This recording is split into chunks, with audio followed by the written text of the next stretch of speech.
وَإِذَا قُرِئَ الْقُرْآنُ فَاسْتَمِعُوا لَهُ وَأَنصِتُوا لَعَلَّكُمْ تُرْحَمُونَ۔ الحمدللہ والصلاة والسلام علی رسول اللہ۔ اعوذ باللہ من الشیطان الرجیم، بسم اللہ الرحمن الرحیم۔ آج کی کلاس کا آغاز ہم سورہ یوسف کے مضامین کے خلاصے سے کریں گے۔ سورہ یوسف مکی سورت ہے اور 111 اس کی آیات ہیں، اور بنیادی طور پر اس میں پورا حضرت یوسف علیہ السلام کا قصہ بیان ہوا ہے۔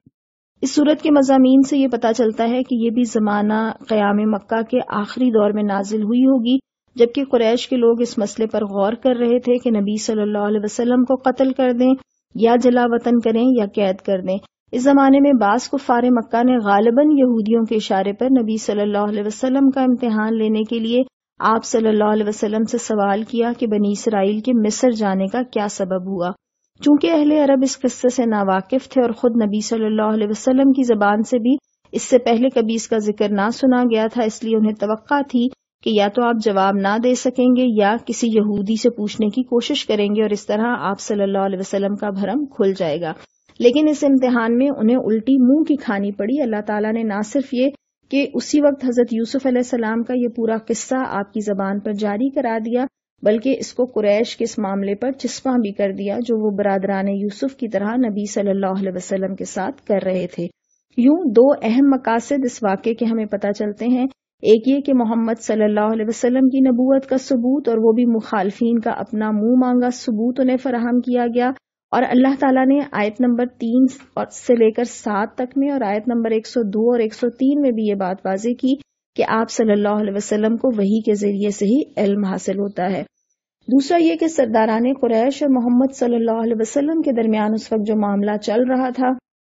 اس پر برادران یوسف اور یوسف علیہ السلام کے قصے کو چسپاں کرتے ہوئے قریش والوں کو یہ بتایا گیا کہ آج تم اپنے بھائی کے ساتھ وہی کچھ کر رہے ہو جو یوسف علیہ السلام کے بھائیوں نے ان کے ساتھ کیا تھا، مگر جس طرح وہ خدا کی مشیت سے لڑنے میں کامیاب نہ ہوئے اور آخرکار اسی بھائی کے قدموں میں آ رہے جس کو کبھی انہوں نے انتہائی بے رحمی کے ساتھ کنویں میں پھینکا تھا، اسی طرح تمہاری زور آزمائی بھی خدائی تدبیر کے معاملے میں کامیاب نہ ہو سکے گی، اور ایک دن تمہیں بھی اپنے اسی بھائی سے رحم کی بھیک مانگنی پڑے گی جسے آج تم مٹا دینے پر تلے ہوئے ہو۔ یہ مقصد بھی سورت کے آغاز میں ہی بیان کر دیا گیا کہ یوسف علیہ السلام اور ان کے بھائیوں کے قصے میں ان پوچھنے والوں کے لیے بڑی نشانیاں ہیں۔ واقعے کی تفصیل ہم نہیں جائیں گے، آپ سب سورہ یوسف کھولیے اور اس کا مطالعہ کیجئے۔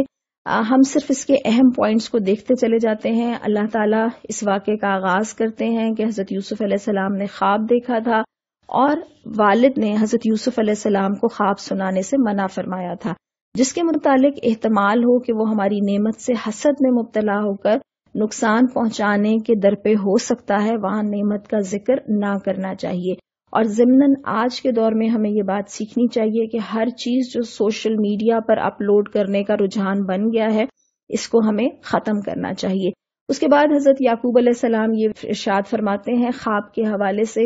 کہ اللہ تجھے اپنے کام کے لیے منتخب کرے گا اور تجھے باتوں کی تہ تک پہنچنا سکھائے گا۔ باتوں کی تہ تک پہنچنا، انبیاء تو اللہ کی خصوصی رہنمائی میں کامل ہوتے ہیں، لیکن ہم بھی اللہ سے بصیرت مانگیں کہ ہماری نگاہ سطحی اور ظاہر بین نہ ہو، اور اس کو پانے کے لیے اللہ سے دعا بھی کریں، اور قرآن اور حدیث کا کثرت سے مطالعہ اور اس پر عمل انسان کی بصیرت کو بڑھاتا ہے۔ پھر آپ دیکھیے کہ حضرت یوسف علیہ السلام کے بھائی ان کے قتل کے در پہ ہو گئے، اور کیوں در پہ ہو گئے؟ صرف حسد کی بنا پر، اور حسد کی برائی ہی یہ ہے کہ حاسد دوسرے کی تباہی کی تمنا کیا کرتا ہے۔ تو اللہ تعالیٰ ہمیں حاسدین کے شر سے بھی بچائے اور دوسروں سے حسد کرنے والا بھی نہ بنائے۔ پھر آپ کو معلوم ہے کہ بھائیوں نے کنویں میں پھینک دیا، اور حضرت یعقوب نے اس وقت کیا کیا؟ صبر جمیل، اچھا صبر۔ اس کے بعد حضرت یوسف علیہ السلام مصر پہنچ جاتے ہیں، وہاں فروخت ہو جاتے ہیں۔ پھر ہمیں یہ پتہ چلتا ہے کہ وہ عزیز مصر کے گھر میں گئے اور بیوی کو نصیحت کی کہ بیوی جو ہے وہ اس کا خیال رکھے، لیکن وہی بیوی حضرت یوسف علیہ السلام کی محبت میں گرفتار ہو جاتی ہے اور انہیں گناہ کرنے پر اکساتی ہے۔ اچھا، یہاں پر آپ دیکھیں کہ قدیم زمانہ کا قصہ ہم پڑھ رہے ہیں، لیکن عورت اتنی بولڈ ہے کہ بہکانے میں پہل کر رہی ہے۔ اس کی وجہ یہ ہے کہ جتنا پرانا شیطان ہے اتنا ہی بے حیائی کا اس کا ہتھ کنڈا پرانا ہے، اور بے حیائی ایک ایسا وار ہے جس کے ذریعے سے وہ معاشرے کے اندر تمام جو حجاب ہے اور تمام جو لحاظ ہے اس کو ختم کر دیتا ہے۔ اس کے بعد ہم دیکھتے ہیں کہ حضرت یوسف علیہ السلام، وہ جو بااثر عورت ہے، وہ حضرت یوسف کو دھمکی دیتی ہے کہ وہ اس کی بات مانے ورنہ ان کو جیل میں جانا پڑے گا۔ اور نہ صرف وہ خود عورت بلکہ وہ جو مصر کے امراء کی بیگمات ہیں ان سب کے اندر حضرت یوسف علیہ السلام کا چرچا ہو جاتا ہے۔ اور حضرت یوسف علیہ السلام کو جو اس وقت فکر ہے وہ اپنی پاک دامنی کی فکر ہے۔ وہ کہتے ہیں کہ مجھے قید منظور ہے لیکن مجھے وہ منظور نہیں جس کی طرف مجھے یہ عورت دعوت دے رہی ہے۔ تو یہ کتنی بڑی بات ہے کہ اللہ تعالیٰ سے حضرت یوسف علیہ السلام اپنی پاک دامنی کی حفاظت کے لیے دعا کرتے ہیں۔ اور آج کے دور میں بھی جو فتنہ جس طرح سے پھیل رہا ہے اور بے حیائی جس طرح سے پھیل رہی ہے، اس میں جوانوں کی پاک دامنی کی حفاظت ایک بہت بڑا ہدف ہے جو ہم ماؤں نے بھی سکھانا ہے اور ہم نے تعلیم کے ذریعے سے بھی اس چیز کو پھیلانا ہے۔ اس کے بعد آپ دیکھیے کہ مصر کی اخلاقی حالت کیا تھی کہ وہ امراء اپنی بیگمات کو تو کنٹرول نہیں کر سکے لیکن انہوں نے حضرت یوسف علیہ السلام کو جرم بے گناہی کی قید میں مبتلا کر دیا۔ پھر آپ وہاں دیکھتے ہیں کہ وہ 2 قیدیوں کی رفاقت نصیب ہوئی اور وہاں خوابوں کی تعبیر حضرت یوسف نے بتائی،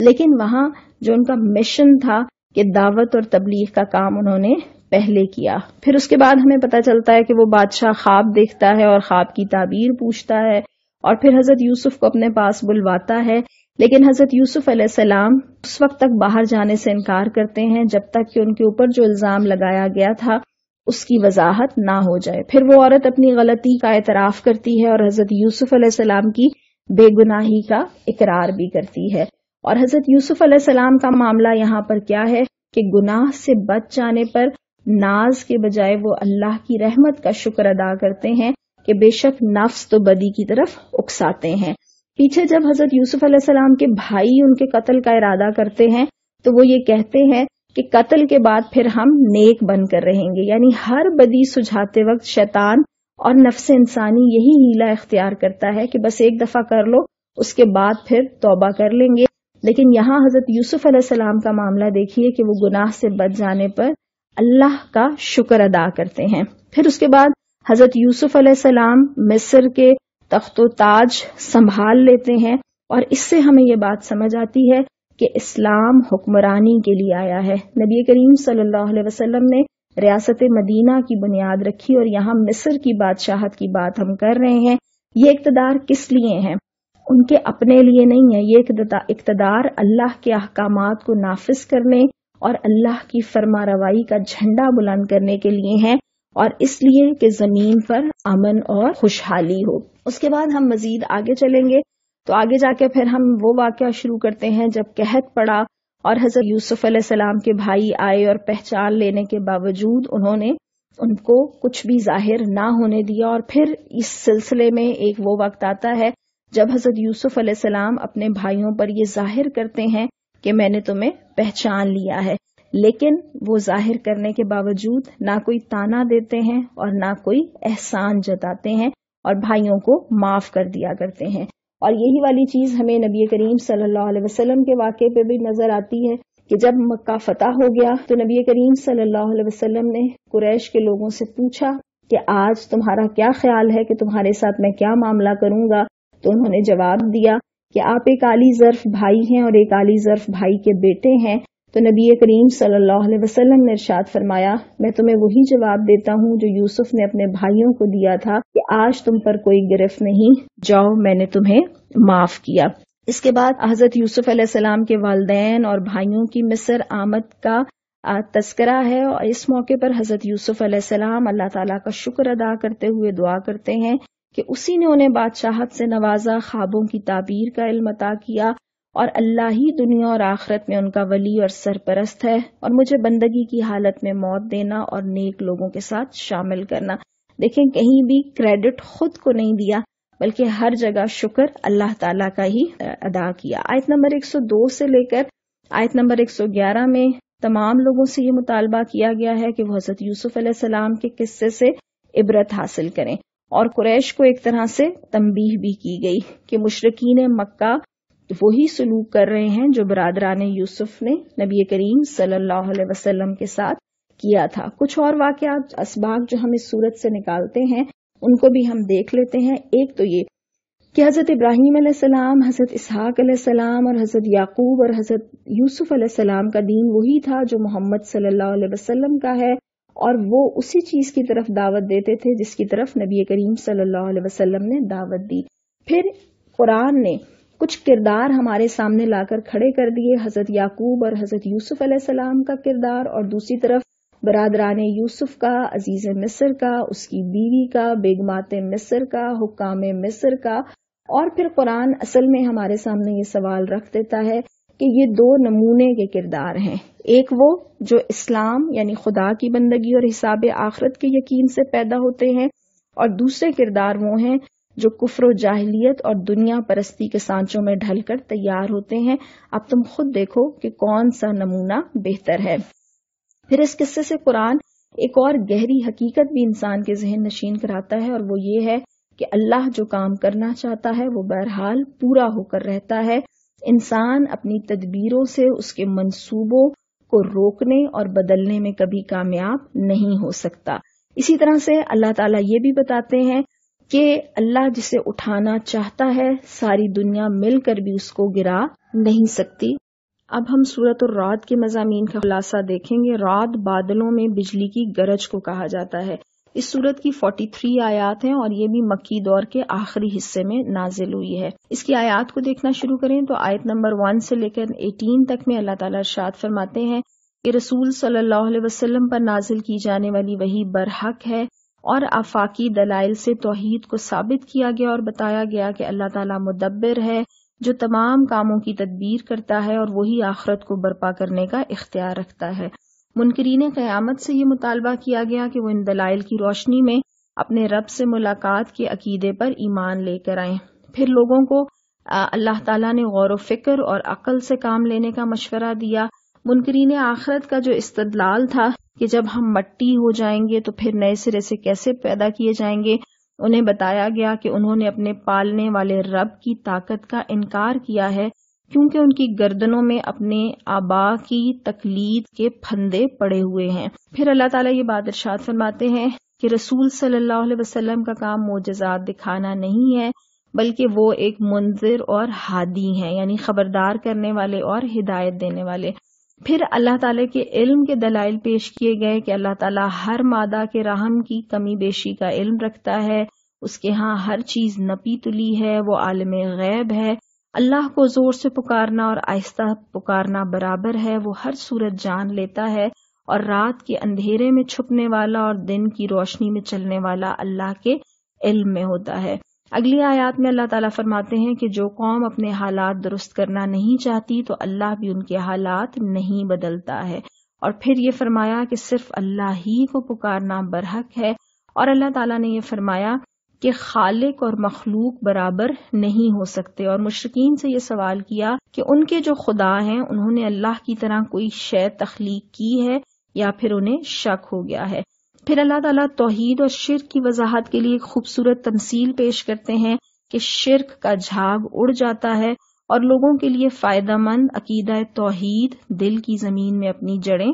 مضبوط کر لیتا ہے۔ حق کو قبول کرنے والوں کے لیے جنت اور باطل کا راستہ اختیار کرنے والوں کے لیے جہنم کی خبر دی گئی۔ اس کے بعد آیات جو شروع ہوتی ہیں آیت نمبر 19 سے لے کر 29، اس میں اللہ تعالیٰ فرماتے ہیں کہ مومنین اہل حق، اہل توحید اور عقل مند لوگ ہوتے ہیں، صاحب علم اور صاحب بصیرت ہوتے ہیں۔ اس کے خلاف کیا ہے کہ کافرین اہل باطل ہیں، اہل شرک ہیں اور بے وقوف ہیں، اور علم سے بے بہرہ اور اندھے ہیں۔ مومنین کی 10 صفات بتائی گئیں کہ اللہ کے عہد کو پورا کرتے ہیں، عہد شکنی اور معاہدوں کو نہیں توڑتے ہیں، صلہ رحمی کرتے ہیں، اللہ سے ڈرتے ہیں، آخرت کے برے حساب سے خوف کھاتے ہیں، صابر ہوتے ہیں، اللہ کی خوشنودی کے طلبگار ہوتے ہیں، نماز قائم کرتے ہیں، فیاض ہوتے ہیں، اللہ کی راہ میں چھپا کر اور علانیہ خرچ کرتے ہیں، اور برائی کو بھلائی سے دفع کرتے ہیں۔ کافروں کی اللہ تعالیٰ نے صفات بتاتے ہوئے تذکرہ کیا کہ یہ میثاق کے بعد اللہ کے عہد کو توڑ دیتے ہیں، قطع رحمی کرتے ہیں، زمین پر فساد برپا کرتے ہیں، دنیا کی زندگی میں مگن رہتے ہیں، جبکہ آخرت کے مقابلے میں دنیا کی زندگی متاع قلیل ہے۔ معجزات کا مطالبہ کرتے ہیں، اللہ کی طرف رجوع نہیں کرتے، اس لیے ہدایت سے محروم رہتے ہیں، اللہ کو یاد نہیں کرتے۔ اور پھر اہل ایمان کی مزید 2 صفات اللہ تعالیٰ ارشاد فرماتے ہیں کہ اللہ کو یاد کرتے ہیں اور سکون قلب پاتے ہیں۔ الا بذکر اللہ تطمئن القلوب، کہ اللہ کے ذکر سے دلوں کو سکون نصیب ہوتا ہے، اور نیک عمل کرتے ہیں اور ان کا انجام اچھا ہوگا۔ اس وقت سب سے زیادہ دنیا میں لوگوں کو جس چیز کی تلاش ہے وہ سکون ہے، اور سکون بہرحال اللہ سے جڑنے اور اللہ کے ذکر میں ہی ہے۔ پھر جو آخری حصہ ہے جس میں آیات 30 سے لے کے 43 تک ہیں، اس میں نبی کریم صلی اللہ علیہ وسلم کو تسلی دی گئی کہ پچھلے رسولوں پر بھی آپ کی طرح وحی کی گئی ہے اور پچھلی قوموں نے بھی انکار کیا، لیکن آپ صلی اللہ علیہ وسلم توحید، توکل اور اسی کی طرف لوٹنے کا اعلان کیجیے۔ پھر مشرک کافروں کی ضد اور ہٹ درمی کا نقشہ کھینچا گیا کہ اگر ایسا قرآن بھی نازل کیا جاتا جس سے پہاڑ چلنے لگتے یا زمین پاش پاش ہو جاتی یا جس کی وجہ سے مردے بولنے لگتے، تب بھی یہ ایمان نہ لاتے۔ اہل ایمان کے متعلق بتایا گیا کہ یہ کامیاب ہوں گے اور اہل کفر کے لیے آگ ہے۔ اہل ایمان نزول قرآن پر خوش ہوتے ہیں اور اہل کفر انکار کرتے ہیں۔ نبی صلی اللہ علیہ وسلم کو توحید پر قائم رہنے اور توحید کی تبلیغ کی ہدایت کی گئی اور کافروں کی خواہشات کی پیروی نہ کرنے کا حکم دیا گیا۔ منصب رسالت کی وضاحت کی گئی کہ تمام رسول انسان ہوتے ہیں اور بیوی بچوں والے ہوتے ہیں، اور معجزات کے مطالبے پر وضاحت کی گئی کہ معجزہ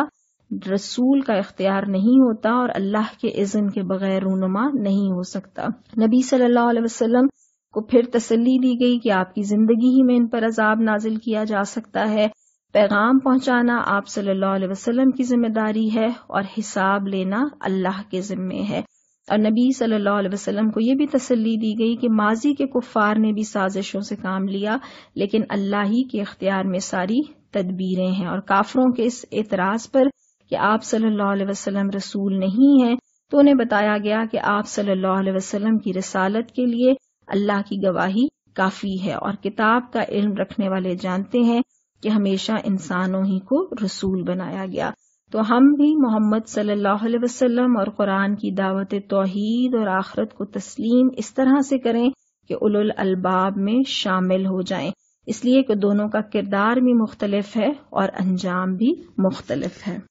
اب ہم سورہ ابراہیم کا مطالعہ کریں گے۔ سورہ ابراہیم کی 52 آیات ہیں اور یہ بھی مکہ کے آخری دور میں نازل ہونے والی سورت ہے۔ اس کی ابتدائی 4 آیات میں اللہ تعالیٰ ارشاد فرماتے ہیں کہ قرآنی آیات کے نزول کا مقصد لوگوں کو اندھیروں سے نکال کر اسلام اور توحید کے اجالوں میں لے کر آنا ہے، یعنی شیطانی راستوں سے نکال کر خدا کے راستے پر لانا ہے۔ اور عام زندگی میں بھی کتنا اچھا لگتا ہے جب رات کی تاریکی کے بعد صبح کا اجالا ہوتا ہے۔ پھر اللہ تعالیٰ ارشاد فرماتے ہیں کہ آخرت پر دنیا کو ترجیح دینے والوں کے لیے عذاب ہوگا، اور تمام رسولوں پر ان کی اپنی ہی زبان میں وحی نازل کی گئی تاکہ وہ اپنی بات کھول کر اپنی قوم کو سمجھا سکیں۔ پھر آیت نمبر 5 سے لے کر 8 تک میں اللہ تعالیٰ ارشاد فرماتے ہیں کہ حضرت موسیٰ کو بھی یہی ہدایت دی گئی تھی کہ اپنی قوم بنی اسرائیل کو اندھیروں سے اجالے میں لے کر آئیں اور انہیں وذکرہم بایام اللہ کے تاریخ الہی کے واقعات سنا کر نصیحت کریں۔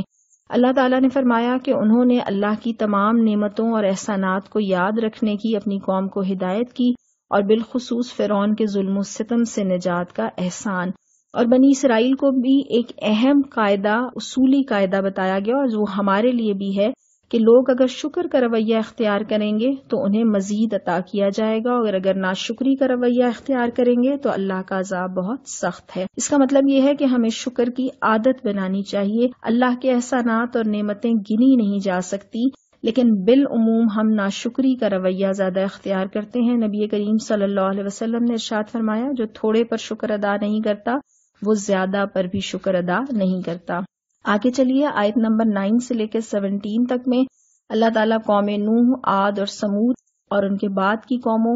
کے متعلق بتاتے ہیں کہ انہوں نے بھی پیغام رسالت کا انکار کیا، پیغمبروں کو اپنے جیسے انسان قرار دیا، اور ان پیغمبروں نے اذیتوں اور تکلیفوں کے باوجود ثابت قدمی اور توکل کا مظاہرہ کیا۔ کافر جو ہیں وہ اپنے رسولوں کو دھمکی دیا کرتے تھے کہ تم لوگ ہمارے پرانے مذہب پر لوٹ آؤ ورنہ ہم جلا وطن کر دیں گے، اور اللہ نے رسولوں کو تسلی دی کہ ہم ظالموں کو ہلاک کر دیں گے اور پھر زمین پر دوسرے جانشین پیدا کریں گے۔ اور پھر اللہ تعالیٰ فرماتے ہیں کہ ایسے کافروں کے لیے دنیا کا عذاب بھی تھا اور یہ آگے جا کر بھی جہنم کا عذاب بھگتیں گے جہاں انہیں پینے کے لیے پیپ لہو دیا جائے گا۔ نستغفر اللہ۔ آیت نمبر 18 سے لے کر 23 تک میں اللہ تعالیٰ شکر نہ کرنے والے کافر لیڈروں اور ان کے کمزور پیروکاروں یا فالوورز کو خبردار کرتے ہیں کہ ہر ایک کو اپنی فکر کرنی چاہیے۔ مغرور آقاؤں یا لیڈرز کے لیے الذین استکبروا کے الفاظ اور کمزور طبقات سے تعلق رکھنے والے ان کے پیروکار یا عوام یا فالوورز کے لیے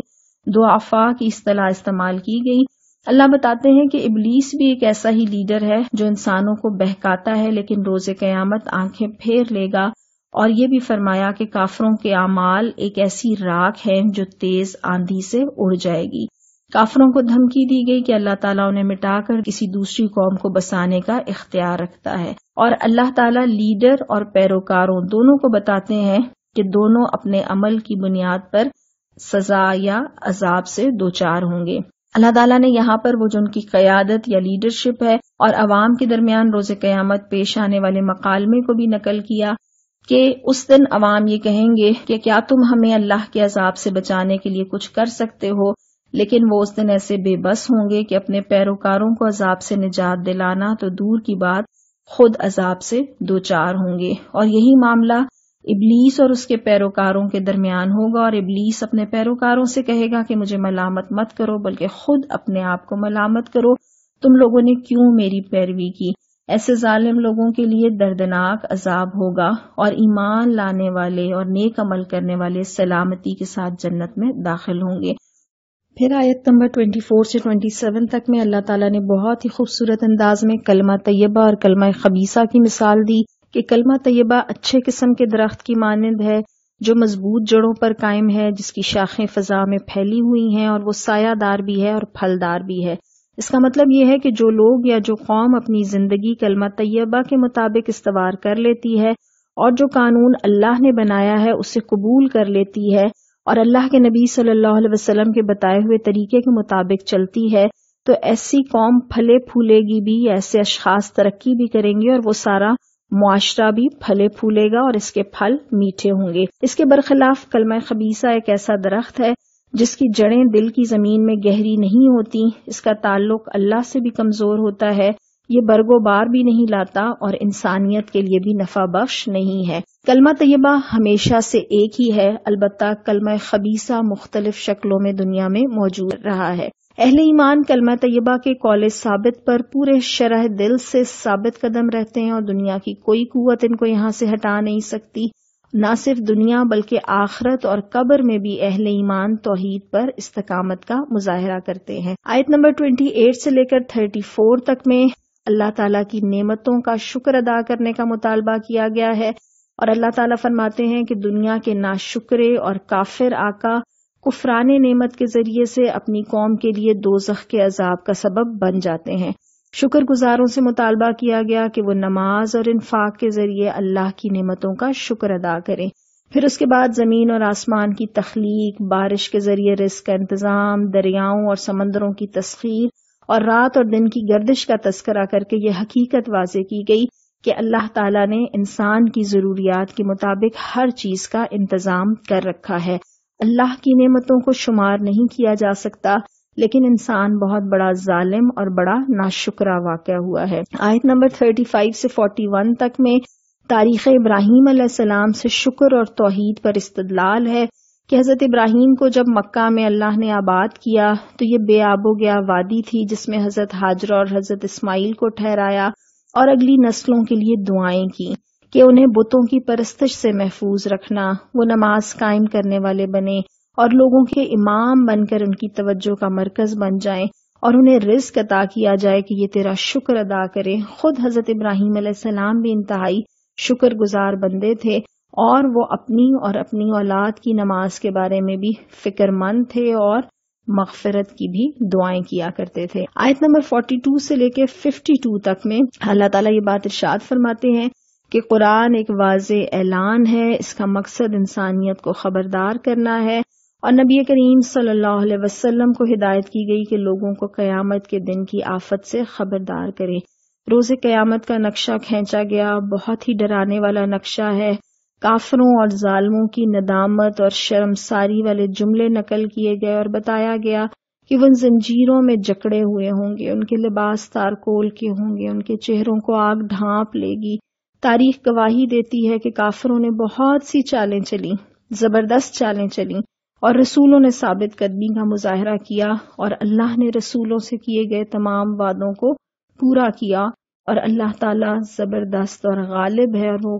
ظالموں سے اور کافروں سے انتقام لینے پر قادر ہے۔ سورت کا آغاز اور اختتام قرآن کے تعارف اور اس کے مقصد نزول پر ہوا۔